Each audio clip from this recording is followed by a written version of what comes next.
नमस्कार, DD news पर आप देखना शुरू कर चुके हैं समाचारों का बुलेटिन। मैं हूं लाल चंद्र सिंह। अगले आधे घंटे में देखेंगे देश और दुनिया की तमाम बड़ी खबरें, लेकिन सबसे पहले इस समय की हेडलाइंस। मल्लिकार्जुन खड़गे के बयान पर भाजपा के तीखे सवाल। खटाखट फॉर्मूले पर राहुल गांधी से मांगा जवाब। वक्फ बोर्ड के मनमाने रवैये को लेकर कर्नाटक सरकार पर भी बोला हमला। झारखंड में दूसरे चरण के लिए नाम वापसी का अंतिम दिन आज। हेमंत सोरेन के हलफनामे को लेकर गरमाई सूबे की सियासत। भाजपा का सवाल, 5 साल में कैसे बढ़ गई 7 साल उम्र।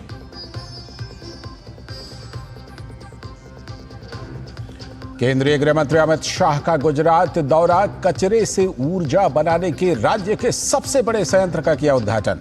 1000 मीट्रिक टन कचरे से हर दिन बनेगी 15 मेगावाट बिजली। छठ से पहले यमुना में जहरीली झाग को लेकर भाजपा के निशाने पर दिल्ली सरकार। महिलाओं के स्वास्थ्य से खिलवाड़ करने का लगाया आरोप।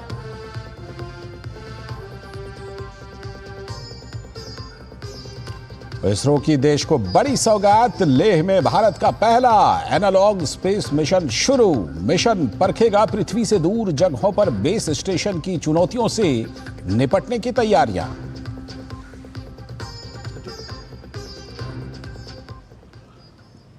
तो ये थी इस समय की हेडलाइंस। देखते हैं अब खबरों को विस्तार से। भारतीय जनता पार्टी के प्रवक्ता रविशंकर प्रसाद ने नई दिल्ली में संवाददाता सम्मेलन को संबोधित करते हुए कांग्रेस के राष्ट्रीय अध्यक्ष मल्लिकार्जुन खड़गे के बयान पर जमकर हमला बोला। उन्होंने कहा कि कांग्रेस सिर्फ बड़ी बड़ी घोषणाएं करती है, जबकि भाजपा जो कहती है वो करके दिखाती है। उन्होंने राहुल गांधी के खटाखट फॉर्मूले पर निशाना साधते हुए कहा कि ये कांग्रेस का पुराना इतिहास रहा है। वो घोषणाएं तो करती है, लेकिन उन्हें कभी पूरा नहीं करती। Kharge ji, please give the first lesson of this confession. Don't make announcement unless there is a proper financial provision to Mr. Rahul Gandhi first. वो जाने तो सही, आज कांग्रेस पार्टी ने अपने अध्यक्ष के माध्यम से पहली बार स्वीकार किया है। कांग्रेस के द्वारा जो होता रहा है वो जनता की आंखों में धूल झोंकने की बात रही है। क्या श्रीमान खड़गे साहब माफी मांगेंगे जो तेलंगाना में हो रहा है, जो कर्नाटका में हो रहा है, जो हिमाचल प्रदेश में हो रहा है?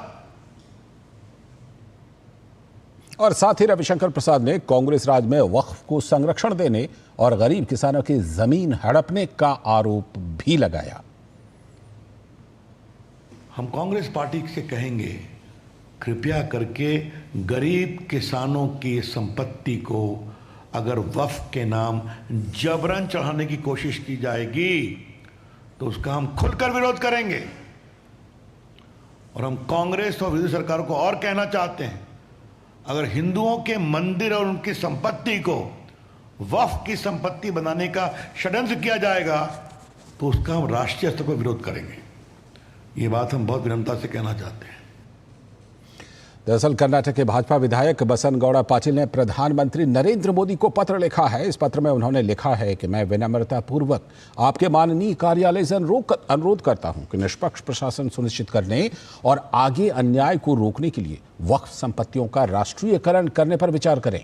मौजूदा कानूनों द्वारा सशक्त वक्फ बोर्ड कथित तौर पर व्यक्तियों, किसानों और लंबे समय से चली आ रही धार्मिक संस्थाओं जिनमें वक्फ से संबंध नहीं है, उनके स्वामित्व वाली संपत्तियों पर अतिक्रमण कर रहे हैं।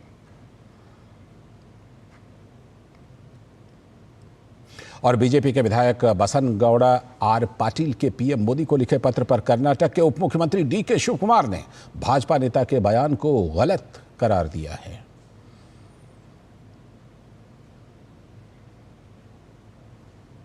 लेकिन केंद्रीय मंत्री प्रहलाद जोशी ने कर्नाटक में वक्फ बोर्ड के मनमाने रवैये को लेकर कर्नाटक सरकार को घेरा है। केंद्रीय मंत्री ने हावेरी की जिला पंचायत सीईओ द्वारा पारित आदेश की कड़े शब्दों में निंदा की है। उन्होंने कहा कि वक्फ के द्वारा हनुमान मंदिर और दुर्गा मंदिर को भी अपने नियंत्रण में लेने का फैसला सही नहीं है। जिन हिंदुओं पर एफआईआर दर्ज की गई है वो 60-70 सालों से वहां रह रहे हैं। प्रहलाद जोशी ने कहा कि जमीर अहमद अधिकारियों को निर्दोष हिंदुओं पर कार्रवाई करने के लिए मजबूर कर रहे हैं। वक्फ कमेटी में जिला panchayat CEO of Haveri He has passed an order even to take over the position of the Hanuman temple and Durgava temple. Waqf people, authorities have gone to take over the position. Naturally, people have resisted. They have opposed it. After that, police have gone there. Police have filed the FIR on Hindus, people who are there for more than 60, 70 years. They are trying to vacate them. They want to take over the position of the Hanuman temple. और अब बात एक विवाद की जो हेमंत सोरेन के गले पड़ गई है। झारखंड में हेमंत सोरेन की उम्र को लेकर सियासी बवाल उफान पर है। विधानसभा चुनाव के लिए मुख्यमंत्री हेमंत सोरेन बरहेट सीट से इस बार चुनावी मैदान में हैं। नामांकन के समय हेमंत सोरेन ने जो हलफनामा दाखिल किया था उसके मुताबिक उनकी उम्र 5 साल के अंतराल में ही 7 साल बढ़ गई। 2019 में हेमंत के नामांकन पत्र में उनकी उम्र 42 साल बताई गई थी, लेकिन इस साल नामांकन पत्र में उनकी उम्र 49 साल बता दी गई है। अब हेमंत की उम्र पर विवाद हो गया है और भाजपा ने इसको लेकर सवाल उठाया है। जेएमएम का मतलब ही बन चुका है झोल, मुस्लिम अपीजमेंट, माफिया। अब इस झोल वाली सरकार ने, जिसने अनेकों भ्रष्टाचार के नए नए पैमाने स्थापित किए हैं, अब एफिडेविट में भी घोटाला कर रही है, एफिडेविट में भी करप्शन है। मिस्टर हेमंत सोरेन 5 वर्षों में 7 वर्ष उनकी उम्र बढ़ गई है। 2019 में उन्होंने अपने हलफनामे में एज बताई 42 और 2024 आते आते मतलब 5 वर्षों के बाद उनकी एज हो गई 49। मतलब 5 साल में 7 साल बढ़ गए उनके। अब देखिए यहाँ पर कितना झोल है। इसी प्रकार से करप्शन का झोल, घोटाले का झोल भी इन्होंने भरपूर किया है। एफिडेविट में कई सारी और भी चीज़ें मिसिंग है। अगली खबर, प्रधानमंत्री नरेंद्र मोदी ने कांग्रेस के द्वारा झूठे वादे करने पर कांग्रेस पर कड़ा प्रहार किया है। पीएम मोदी ने सोशल मीडिया साइट एक्स पर लिखा, कांग्रेस पार्टी को यह बात समझ में आ रही है कि झूठे वादे करना तो आसान है, लेकिन उन्हें सही तरीके से लागू करना मुश्किल या नामुमकिन है। वे लगातार प्रचार अभियान के दौरान लोगों से वादे करते रहते हैं, लेकिन उन्हें पता है कि वे कभी उन्हें पूरा नहीं कर पाएंगे। अब वे लोगों के सामने पूरी तरह बेनकाब हो चुके हैं।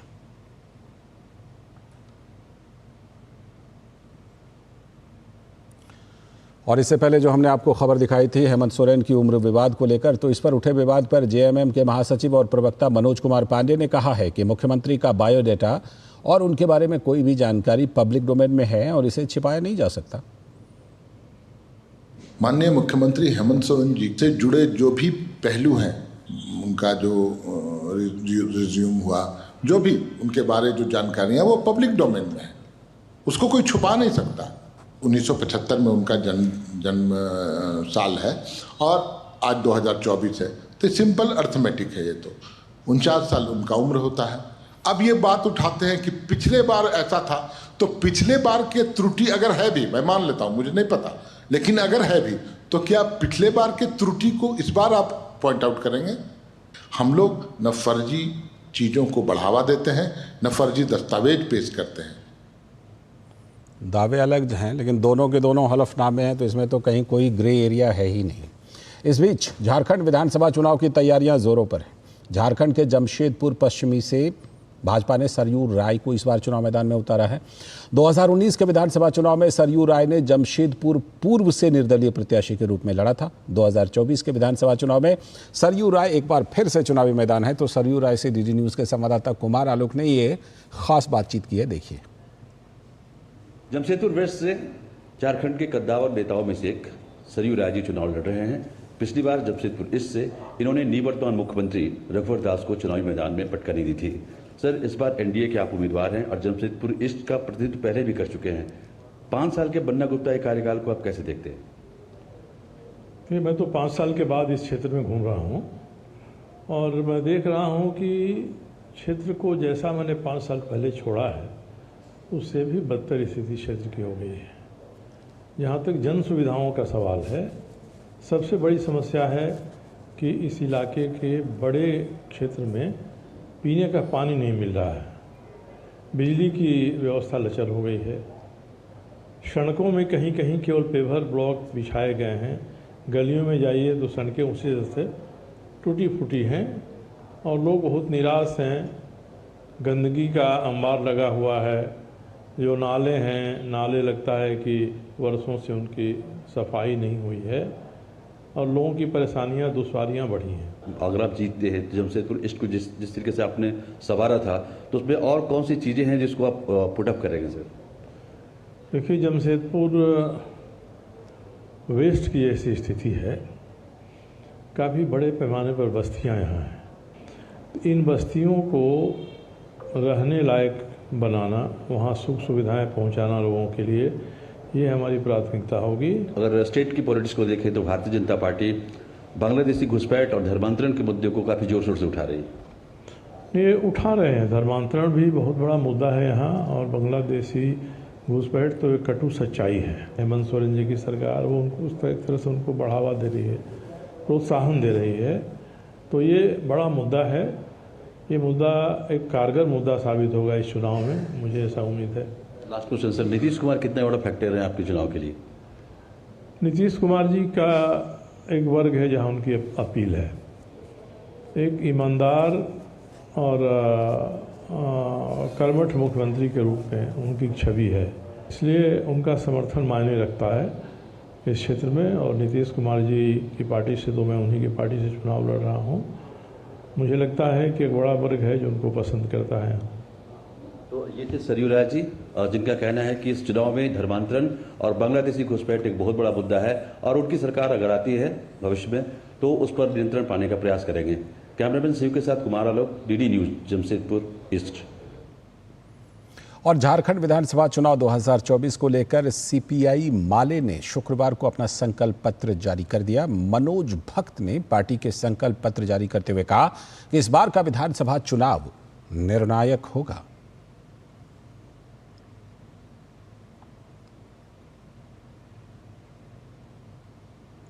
विधानसभा 24 हो रहा है, वो यहाँ झारखंड के लिए बहुत ही निर्णायक किस्म का चुनाव है। और ये हमारा जो संकल्प पत्र है, चुनाव में हम लोगों ने चुनाव जीतने के बाद हम क्या करेंगे, हमारी क्या दिशा है, उसका जिक्र हमने संकल्प पत्र में किया है। पूरी उम्मीद है कि इंडिया गठबंधन की सरकार फिर से यहाँ बनेगी और हम लोग जितने भी जो प्रावधान है उसको सख्ती से 5वीं अनुसूची का लागू कराएंगे। और अब खबर गुजरात से, जहां अहमदाबाद के पिराना में केंद्रीय गृह मंत्री अमित शाह ने वेस्ट टू एनर्जी प्लांट का उद्घाटन किया। उद्घाटन के बाद अमित शाह ने प्लांट का मुआयना भी किया और प्लांट के इंजीनियर से WTE प्रक्रिया के बारे में बात की। बता दें कि ये प्लांट गुजरात का सबसे बड़ा वेस्ट टू एनर्जी प्लांट है, जो कि अहमदाबाद नगर निगम और जिंदल समूह के बीच एक सार्वजनिक निजी भागीदारी के माध्यम से विकसित किया गया है। फिलहाल प्रायोगिक संचालन के तहत इस संयंत्र से प्रतिदिन 1000 टन कचरे को संसाधित करके प्रति घंटे 15 मेगावाट बिजली का उत्पादन किया जा रहा है।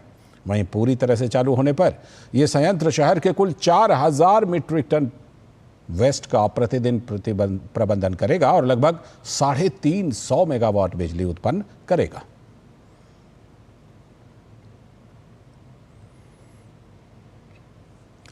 खबर पूर्वोत्तर से, संसदीय कार्य मंत्री किरेन रिजिजू ने अरुणाचल प्रदेश के सीमावर्ती इलाके बुमला में जवानों के साथ दिवाली मनाई, जहां वास्तविक नियंत्रण रेखा यानी LAC पर उनकी चीनी सैनिकों के साथ संक्षिप्त बातचीत भी हुई।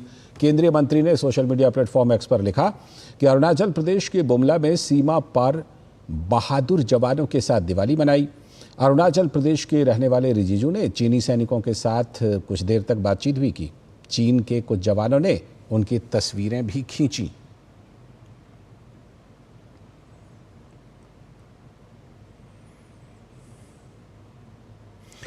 अभी वक्त है एक ब्रेक का, और ब्रेक के बाद जब लौटेंगे तो देखेंगे कि छठ पूजा के लिए भारतीय रेलवे ने क्या खास तैयारी की है।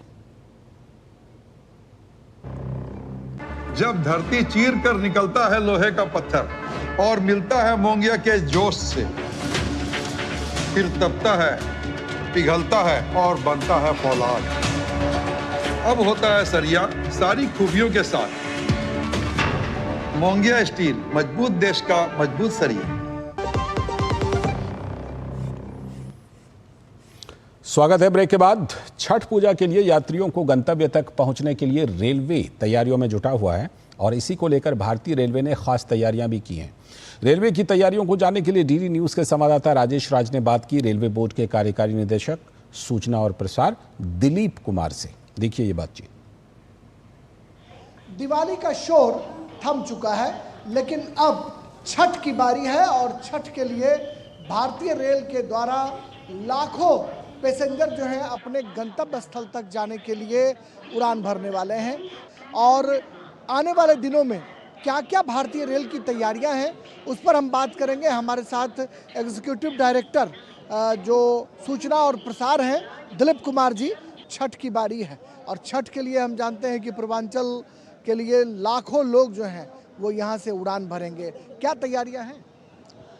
वस्तुतः पूर्वांचल और बिहार के लिए पूरे देश से लोग जाने के लिए तैयार हैं और उसके लिए रेलवे ने पूरे देश में तैयारी की है। नई दिल्ली हो, आनंद विहार हो, दिल्ली स्टेशन हो, नॉर्दर्न रेलवे के अमृतसर, लुधियाना, अम्बाला, इन सारे स्टेशनों पर तैयारियां की गई है और जो बेसिक एमिनिटीज़ है उसकी मॉनिटरिंग के लिए ऑन बोर्ड और ऑफ बोर्ड हम लोगों ने अपना एक कंट्रोल रूम भी बनाया है और साथ ही हर प्रकार की सहायता की व्यवस्था की गई है।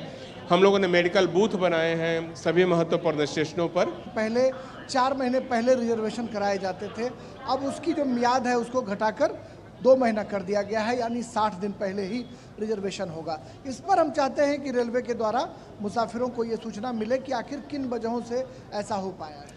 हम लोगों ने रिजर्वेशन पीरियड को कम करने का जो फैसला लिया है उसके पीछे कई कारण थे। ये कारण यह है कि सेफ्टी के हिसाब से पूरे भारतीय रेलवे जो है मॉडर्नाइजेशन के नए युग में प्रवेश कर रहा है। तो जो पुराने कोचेस थे ICF टाइप के, उसको हम नए LHB कोचेस से रिप्लेस करना चाहते हैं सारी गाड़ियों में। साथ ही ऐसा देखा गया है, एक स्टडी हम लोगों ने करवाई थी कि जो लोग बहुत पहले रिजर्वेशन करा लेते हैं वो लोग अपने टिकटों का कैंसिलेशन भी बहुत ज़्यादा कराते हैं। तो इससे जो जेन्युइन पैसेंजर्स हैं उनको कंफर्म टिकट मिलने में दिक्कत होती थी। तो अब जब 60 दिन का ही एडवांस रिजर्वेशन सुलभ है तो हम उम्मीद करते हैं कि जो कैंसिलेशन है वह भी कम होगा। जानना चाह रहे थे कि दिवाली के दिन कितनी ट्रेनों का परिचालन हुआ और आज कितनी ट्रेनों का परिचालन किया जा रहा है, ये हमारे दर्शकों की जानकारी के लिए। देखिए, भारतीय रेलवे द्वारा प्रतिदिन 7,000 से अधिक गाड़ियों का परिचालन किया जाता है और हम करीब 2 से 2.5 करोड़ पैसेंजर प्रतिदिन ले जाते हैं, उनके डेस्टिनेशन को हम ले जाते हैं। कि दिवाली के दिन हम लोगों ने 150 से अधिक स्पेशल ट्रेन चलाए अलग अलग जगहों पर और आज जो है लंबी दूरी के 170 अतिरिक्त गाड़ियां जो है हम लोग चला रहे हैं। ज़रूरत के हिसाब से भी हम ट्रेनों का परिचालन सुनिश्चित कर रहे हैं कि मुसाफिर आराम से छठ पूजा के लिए अपने घरों तक पहुंच सकें और परिजनों के बीच छठ पूजा मना सकें। कैमरामैन जगमोहन के साथ नई दिल्ली रेलवे स्टेशन से मैं राजेश राज, डीडी न्यूज़ के लिए। और दिल्ली और पश्चिम बंगाल में आयुष्मान भारत योजना को लागू ना कर दिल्ली और पश्चिम बंगाल की सरकार निशाने पर है। तो आयुष्मान भारत योजना ना लागू करने के कारण लाभार्थियों को 5 साल तक का स्वास्थ्य बीमा का लाभ भी नहीं मिल रहा है। गौरतलब है कि हाल में केंद्र सरकार ने 70 से ऊपर के उम्र के देश के सभी वरिष्ठ नागरिकों के लिए आयुष्मान भारत योजना को लागू किया है। तो दिल्ली में भाजपा विधायक अजय महावर ने दिल्ली की केजरीवाल सरकार को आयुष्मान भारत योजना ना लागू करने पर घेरा। नरेंद्र मोदी जी ने प्रधानमंत्री बनने के बाद जो वादा किया था, पहले कैबिनेट नोट में आयुष्मान योजना लेकर आए। 70+ लोगों के लिए, बुजुर्गों की सेवा के लिए वो आयुष्मान की परिधि में उनको लेकर के आए। और दूसरी तरफ ये बेशर्म केजरीवाल की सरकार, बंगाल और दिल्ली 2 ही राज्य हैं जो आयुष्मान लागू नहीं कर रहे हैं। आखिर दिक्कत क्या है? 5 लाख की स्वास्थ्य बीमा एक परिवार को मिलता है तो दिक्कत क्या है? अरविंद केजरीवाल कहते हैं दिल्ली में तो सब फ्री है जी। फ्री है तो परेशान क्यों हो? इस 5 लाख को भी लागू कर दो। क्या दिक्कत है आपको? लोगों की स्वास्थ्य योजना से आप नरेंद्र मोदी जी के नाम से भी आपको दिक्कत है, इसीलिए लोगों पर कुठाराघात कर रहे हो। दिल्ली के लोगों ने 7 लोकसभा की सीट दी है, इस आयुष्मान योजना का भी उसमें योगदान है। आगे दिल्ली की कुछ और खबरें देखेंगे, फिलहाल एक और छोटा सा ब्रेक।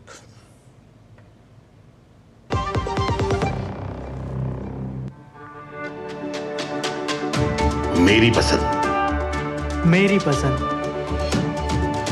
मेरी पसंद। मेरी पसंद। हमारी पसंद।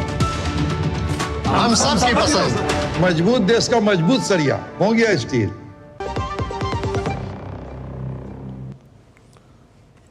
स्वागत है ब्रेक के बाद। आप देख रहे हैं डीडी न्यूज पर समाचारों का बुलेटिन। दिल्ली के उपराज्यपाल विनय कुमार सक्सेना ने दिल्ली के मुख्यमंत्री आतिशी को पत्र लिखकर छठ पूजा के अवसर पर 7 नवंबर 2024 को सार्वजनिक अवकाश घोषित करने के लिए कहा है। उपराज्यपाल ने कहा कि दिल्ली सरकार 7 नवंबर को पूर्णकालिक अवकाश के रूप में घोषित करे और इससे संबंधित फाइल शीघ्र अतिशीघ्र प्रेषित की जाए।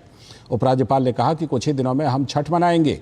आस्था का यह महापर्व 4 दिनों तक मनाया जाता है, जिसमें तीसरा दिन जब अस्ताचल सूर्य भगवान को अर्घ्य दिया जाता है सबसे महत्वपूर्ण माना जाता है।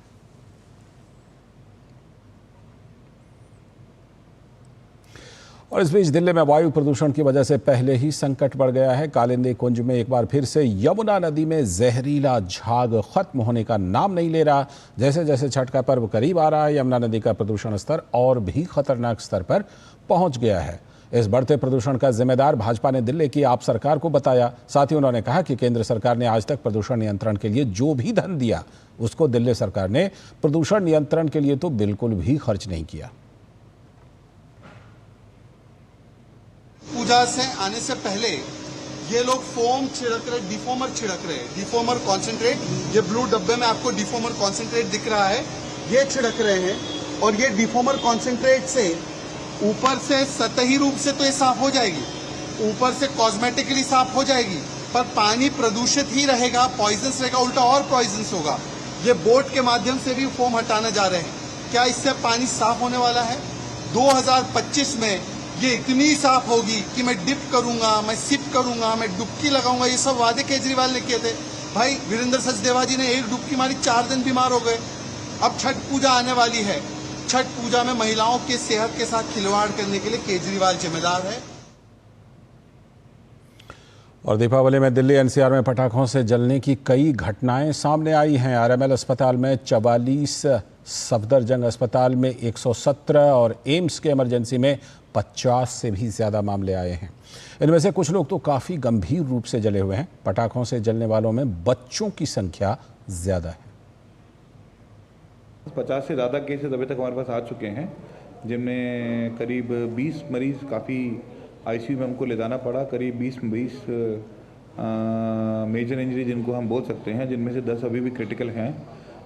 बच्चों की जो संख्या है करीब 10 से लेकर 25 साल की उम्र लोग सबसे ज़्यादा उनको इंजरी हुई है। और पटाखे बहुत ही कॉमन, सबसे ज़्यादा कॉमन रीज़न पटाखे हैं जिसकी वजह से लोगों को इंजरी हुई है।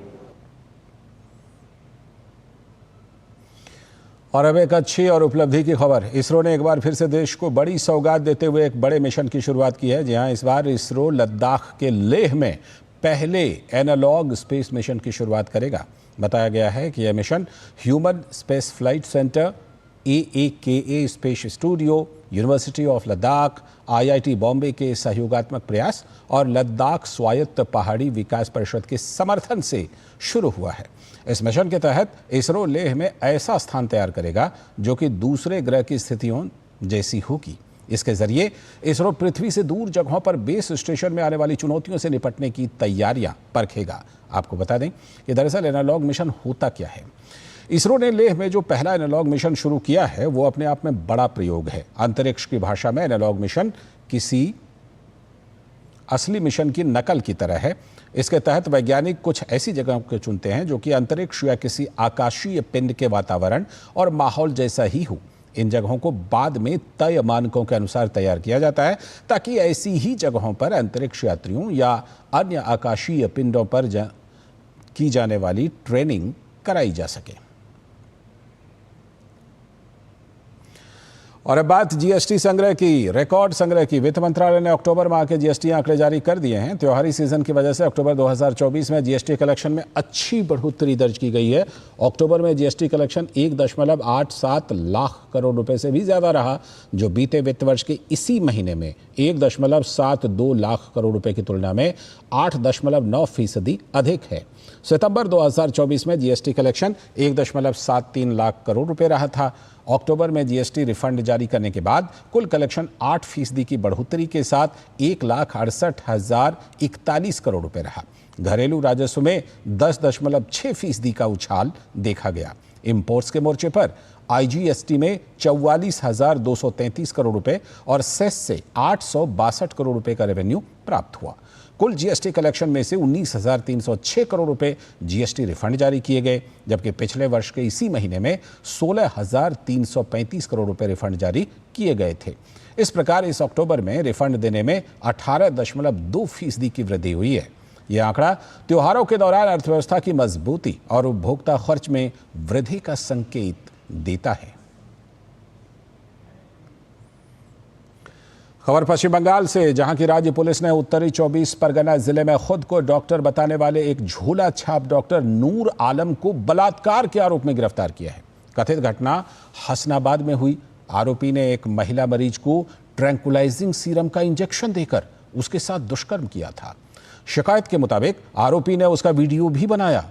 पीड़िता ने यह भी आरोप लगाया कि ब्लैकमेल कर आरोपी ने उसके साथ एक से अधिक बार दुष्कर्म किया। उसने उक्त डॉक्टर पर उसकी तस्वीरें सोशल मीडिया पर वायरल करने की धमकी देकर उसे लगभग 4 लाख रुपए की रकम वसूलने का भी उस पर आरोप लगाया है। आरोपी को पीड़िता और उसके पति, जो दूसरे राज्य में काम करता है, की शिकायत के आधार पर गिरफ्तार किया गया था। पीड़िता कुछ दिन पहले इलाज के लिए आरोपी के पास आई थी, जब उसका पति राज्य से बाहर था। कलंक कहा जा सकता है डॉक्टरी के नाम पर इस तरह का दुष्कर्म करने वाले लोगों को। फिलहाल इस बुलेटिन में इतना ही। नमस्कार।